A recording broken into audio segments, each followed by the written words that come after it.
कृषि कानून रद्द होने के बाद प्रधानमंत्री नरेंद्र मोदी पहली बार पंजाब दौरे पर जाने वाले थे। फिरोजपुर में उनके दौरे को लेकर तमाम इंतजाम किए जा चुके थे, लेकिन पंजाब पहुंचने के बाद भी प्रधानमंत्री फिरोजपुर में रैली पर स्थल पर नहीं पहुंच पाए। उनका दौरा रद्द हो गया। इसकी वजह रही प्रधानमंत्री की सुरक्षा में चूक। दरअसल हुआ ये कि रैली स्थल पर जा रहे प्रधानमंत्री के काफिले को प्रदर्शन कर रहे किसानों ने सड़क पर ही रोक दिया। प्रधानमंत्री का काफिला इस दौरान 15 से 20 मिनट तक फ्लाईओवर पर फंसा रहा। इनकी तस्वीरें भी सामने आई। इस बीच प्रधानमंत्री के काफिले को वापस लौटना पड़ा और जब प्रधानमंत्री का काफिला घटना स्थल से भटिंडा एयरपोर्ट पर लौट रहा था, उस वक्त प्रधानमंत्री ने बयान दिया और इस बयान पर सियासी तूफान खड़ा हो गया। जहां प्रधानमंत्री ने पंजाब सरकार पर तंज कसते हुए अफसरों से कह दिया कि सीएम चन्नी को शुक्रिया कहना, मैं एयरपोर्ट तक जिंदा लौट आया हूं। प्रधानमंत्री के दौरे के रद्द होने की खबर के बाद कांग्रेस और बीजेपी एक बार फिर आमने सामने हो गई, जहां दोनों दलों के नेताओं के बीच ट्विटर वॉर शुरू हुआ। यूथ कांग्रेस ने ट्वीट कर लिखा, आप किसानों को दिल्ली के बॉर्डर में घुसने से रोक देते हैं तो ये तो कर्मों का फल है। इसके साथ ही अन्य कांग्रेस नेताओं ने भी ट्वीट कर प्रधानमंत्री पर तंज कसा।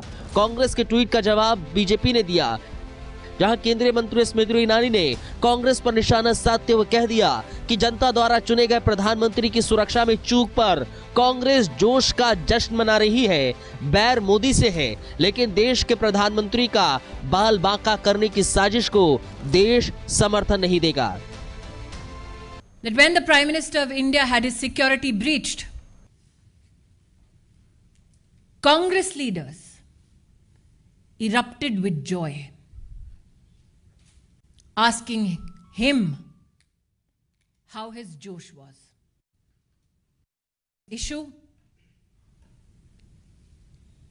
And my hope is that those who tried to bring the Prime Minister to physical harm are met with justice. नफरत मोदी से कांग्रेस को है, हिसाब हिंदुस्तान से और हिंदुस्तान के प्रधानमंत्री से ना कीजिए। पंजाब सरकार को, कांग्रेस को आज जवाब देना होगा। उस क्षण किसने उन लोगों को फ्लाईओवर पर भेजा, ठहराया, व्यवस्था की, इसका जवाब पंजाब की कांग्रेस सरकार को देना होगा। एक तरफ जहां बीजेपी कांग्रेस को घेर रही थी, तो कांग्रेस भी बीजेपी पर हमलावर रही। कांग्रेस के प्रवक्ता रणदीप सुरजेवाला इस दौरान वीडियो कॉन्फ्रेंसिंग के जरिए प्रेस कॉन्फ्रेंस करते नजर आए। जिस प्रकार की आपत्तिजनक शब्दावली का इस्तेमाल भाजपा की केंद्रीय मंत्री कर रही हैं और भाजपा के राष्ट्रीय अध्यक्ष कर रहे हैं, इसकी हम भर्त्सना करते हैं, इसे हम कंडेम करते हैं। राजनीति राजनीति की जगह होनी चाहिए। प्रधानमंत्री के पद को राजनीति के अंदर घसीटना अनुचित है। प्रधानमंत्री की सुरक्षा पूरी तरह से पंजाब सरकार ने की। 10,000 सिक्योरिटी पर्सनल लगाए गए। अगर प्रधानमंत्री अपनी मनमर्जी से रूट बदलते हैं तो उसके लिए भी हम तैयार हैं, पर अगर कुछ 100, 200, 500, 1000 किसान सड़क पर आ गए और उन्हें हटाने में 15 मिनट की देरी हो गई, तो पुलिस पर या सरकार पर या श्री चरणजीत चन्नी पर इल्जाम लगाना अनुचित है। बीजेपी और कांग्रेस में वार पलटवार के बीच पंजाब के मुख्यमंत्री चरणजीत सिंह चन्नी ने भी प्रेस कॉन्फ्रेंस की। उन्होंने प्रधानमंत्री के वापस जाने पर खेद तो जताया और कह दिया, हमने उनसे खराब मौसम की स्थिति और विरोध के चलते यात्रा बंद करने के लिए कहा था। प्रधानमंत्री के दौरे के दौरान सुरक्षा में कोई चूक नहीं हुई है, ये सिर्फ प्रदर्शन के कारण हुआ।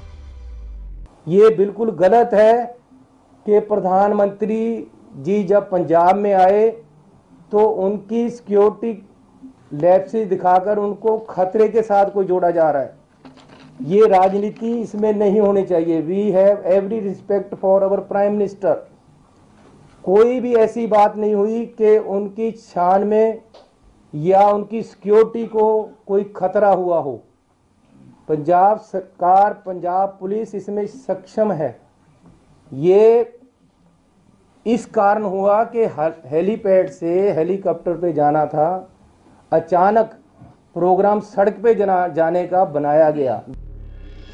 तो प्रधानमंत्री का यह दौरा पंजाब में विधानसभा चुनाव को लेकर अहम माना जा रहा था, लेकिन यह दौरा पूरा न हो सका, जिसका कारण सुरक्षा में चूक हो या फिर प्रदर्शन की वजह से प्रधानमंत्री के काफिले का लौटना हो, इस पर अभी भी संशय बरकरार है।